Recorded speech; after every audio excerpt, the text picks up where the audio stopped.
Welcome back. బలపడుతున్న ప్రతిపక్షం ఓవైపు, ఫలించని ఎత్తుగడ్లతో మరోవైపు రాజకీయంగా ఉక్కిరిబిక్కిరవుతున్న ఏపీ సీఎం చంద్రబాబు నాయుడు ఎటూ పాలుపోని స్థితిలో ఉన్నట్టు కనిపిస్తోంది. వచ్చే ఎన్నికల్లో గట్టెక్కేందుకు సెంటిమెంట్ అస్త్రాన్ని ఎంచుకుని ఎలా ఉంటుంది అన్న దానిపై కసరత్తు చేస్తున్నట్లు తెలుస్తోంది. ఏపీ ప్రజలపై కేసీఆర్ చేసిన విమర్శలను ప్రజలకు గుర్తు చేసి తన పబ్బం గడుపుకునేందుకు కొత్త ఎత్తుగడ వేస్తున్నట్టు ప్రచారం జరుగుతోంది. చంద్రబాబు నాయుడు కొత్త ఆలోచనలపై కేఎస్ఆర్ పొలిటికల్ కామెంట్ ఇప్పుడు.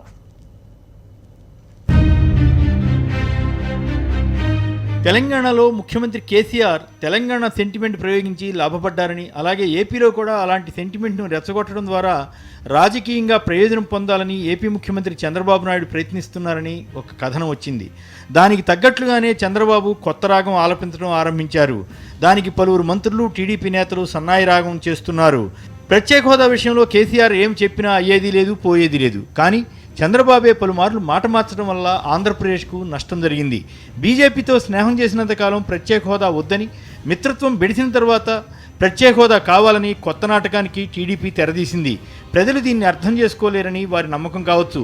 అలాగే ప్రత్యేక తెలంగాణపై కేసీఆర్ ఎప్పుడూ ఒక్క మాట మీదే ఉన్నారు. పైగా కాంగ్రెస్తో సహా అప్పుడు ప్రధాన ప్రతిపక్షంగా ఉన్న తెలుగుదేశం పార్టీ మెడలు వంచి కేసీఆర్ తెలంగాణకు అనుకూలంగా లేఖ ఇప్పించారు. 2009 ఎన్నికలకు ముందు తెలంగాణ అనుకూల లేఖ ఇస్తేనే పొత్తు పెట్టుకుంటామని టీఆర్ఎస్ అధినేత చెబితే దానికి తలవంచింది టీడీపీ అధినేతగా చంద్రబాబే. ఇప్పుడు కేసీఆర్కు, ఏపీలో విపక్ష నేత జగన్కు లేదా జనసేన అధినేత పవన్ కళ్యాణ్కు లింకు పెట్టి ప్రచారం చేయడం ద్వారా ప్రజలను మభ్యపెట్టాలని టీడీపీ అన్ని రకాల వ్యూహాలను పెద్ద ఎత్తున ఆరంభించింది. అందులో భాగంగా ఏపీ టీడీపీ అధ్యక్షుడు మంత్రి కళా వెంకట్రావు చేసిన ఒక ప్రకటన ఉదాహరణ అవుతుంది. కళా వెంకట్రావు వేసిన కొన్ని ప్రశ్నలు ఇలా ఉన్నాయి. 1956కు ముందు స్థానికత, ఫాస్ట్ వంటివి తెరపైకి తెచ్చి తెలంగాణలోని ఏపీ విద్యార్థులను ఇబ్బందులకు గురి చేస్తే మీరెందుకు ప్రశ్నించలేదు? ఏపీ నుంచి వచ్చే వాహనాలపై పన్ను, నంబర్ ప్లేట్ల విషయంలో కఠిన నిబంధనలతో సెటిలర్లకు ఇబ్బందులు గురి చేస్తే కట్టుబట్టలతో, నెత్తిన అప్పుల భారంతో ఆంధ్రప్రదేశ్ ప్రభుత్వం నడిరోడ్డుపై నిలబడినా నమ్ముకున్న ప్రజలకు అండగా నిలిచిన ప్రభుత్వంపై కుట్రలు చేస్తున్న కేసీఆర్కి ఎందుకు మద్దతు ఇస్తున్నారు?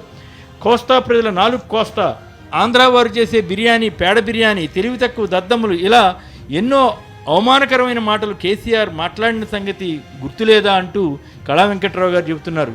నిజమే, ఇవన్నీ కేసీఆర్ ఉద్యమ సమయంలో చేసిన విమర్శలు. అప్పుడు తెలుగుదేశం ఎంచక్క టీఆర్ఎస్తో పొత్తు పెట్టుకున్న సంగతి బహుశా కళా వెంకట్రావు మర్చిపోయి ఉండొచ్చు. ఎందుకంటే ఆయన అప్పుడు టీడీపీలో లేరు. ప్రజారాజ్యం పార్టీలోకి వెళ్ళి ఆయన కూడా టీడీపీని తిట్టేవారు. కనుక ఈ ప్రశ్నలన్నింటినీ ముందుగా తమ పార్టీ జాతీయ అధ్యక్షుడు ముఖ్యమంత్రి చంద్రబాబు నాయుడుకు కళా వెంకట్రావు వేసి ఉండాల్సింది. తెలంగాణ ఎన్నికల ప్రచారంలో ఈ విషయాలన్నింటినీ ధైర్యంగా ప్రస్తావించాలని చంద్రబాబుకు సలహా ఇచ్చి ఉండాల్సింది. కానీ కళా అలా చేయలేకపోయారు. కాకపోతే కళాగారు కొత్త అబద్ధాలను నమ్మాలని కోరుకుంటున్నారు. ఇవన్నీ ఎందుకు? కేసీఆర్ టీఆర్ఎస్తో పొత్తు కోసం జగన్ ప్రయత్నించారా, చంద్రబాబు వెంపర్లాడారా? చివరికి బావమరిది హరికృష్ణ భౌతికాయం సాక్షిగా కూడా కేటీఆర్ను టీఆర్ఎస్తో పొత్తు గురించి బతిమిలాడాల్సిన అవసరం చంద్రబాబుకి ఎందుకు వచ్చింది?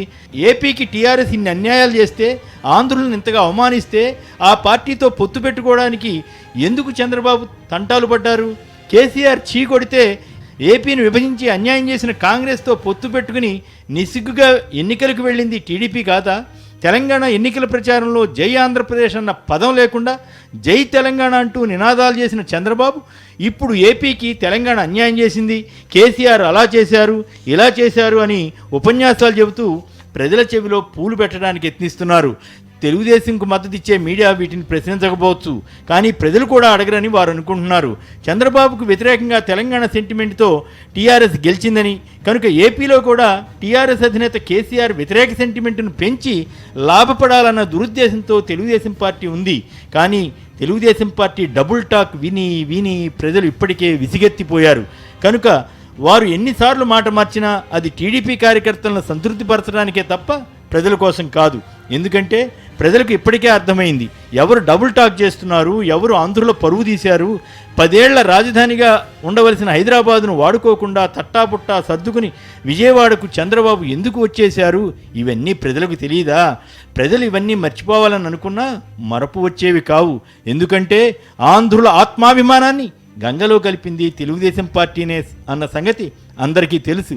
కనుక తెలుగుదేశం పార్టీ కేసీఆర్ వ్యతిరేక సెంటిమెంట్ అనే కొత్త పాచికను వేయాలనుకుంటున్నా అది పారే అవకాశం అయితే లేదనే చెప్పాలి.